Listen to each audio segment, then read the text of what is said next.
Assalamualaikum warahmatullahi wabarakatuh. Perkenalkan, nama saya Ana Munaziratul, NPM 21203030055 dari kelas IPA 1 Prodi Pendidikan IPA.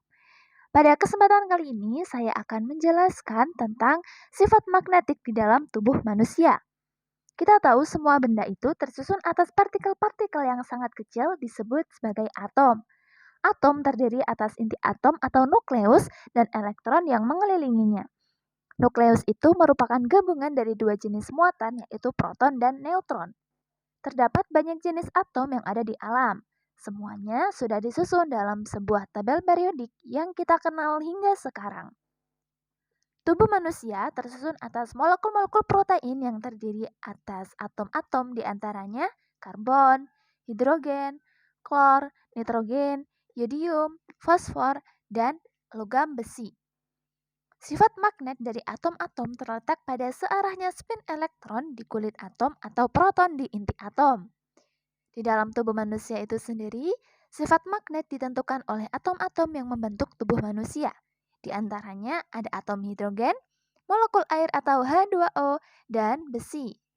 Dari ketiganya, yang memiliki sifat magnetik yang paling tetap adalah pada ion besi karena spin elektron di kulitnya searah.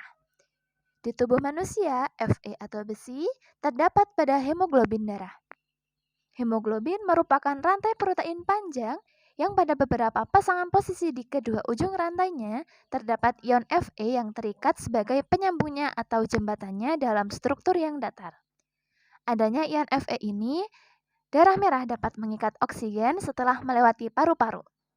Dalam sistem peredaran darah kecil, darah dari beli kanan akan dipompa menuju paru-paru untuk mengalami difusi oksigen dan karbon dioksida, sehingga darah yang awalnya kaya akan karbon dioksida akan dibersihkan menjadi kaya akan oksigen untuk selanjutnya dibawa menuju jantung kembali dan dipompa ke seluruh tubuh. Dalam proses difusi tersebut, ion Fe memiliki andil yang sangat besar dalam pengikatan oksigen. Jika di dalam darah, posisi molekul-molekul hemoglobin tersebut acak, maka kekuatan magnetiknya menjadi kecil karena faktor medan magnet pada hemoglobin saling meniadakan. Kondisi tersebut terjadi pada saat menahan nafas.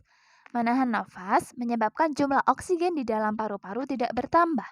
Karena oksigen terus-menerus diambil oleh hemoglobin darah yang melewati paru-paru, maka pada saat tertentu hemoglobin akan merasa bahwa cadangan oksigen semakin menipis.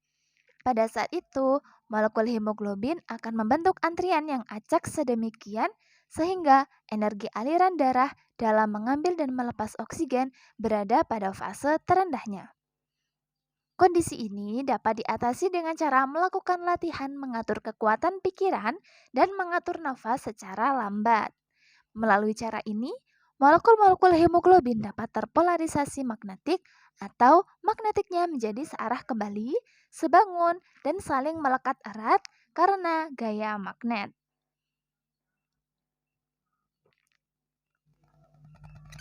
Molekul saling membentuk banjar atau saling mendekat dan terdapat ruang antar banjar yang pada ruangan tersebut terdapat gaya magnet tolakan dari berbagai arah sehingga seimbang antar banjarnya.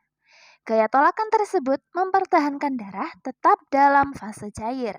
Keterataran posisi molekul hemoglobin akan memberikan manfaat, di antaranya 1.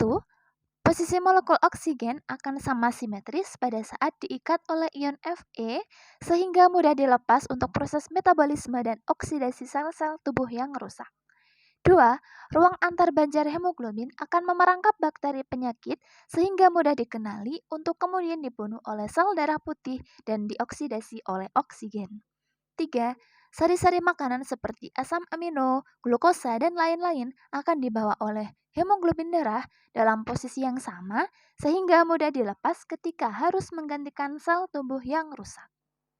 Nah, dari uraian di atas dapat disimpulkan bahwa darah menjadi komponen tubuh yang sehat karena memfungsikan self-defense atau fungsi perlindungan dengan baik. Jadi, terpolarisasinya darah secara magnetik adalah dasar penjagaan kesehatan dari serangan mikroba penyakit di dalam darah. Baiklah, Sekian penjelasan dari saya. Apabila terdapat kesalahan, saya memohon maaf. Sekian, terima kasih. Wassalamualaikum warahmatullahi wabarakatuh.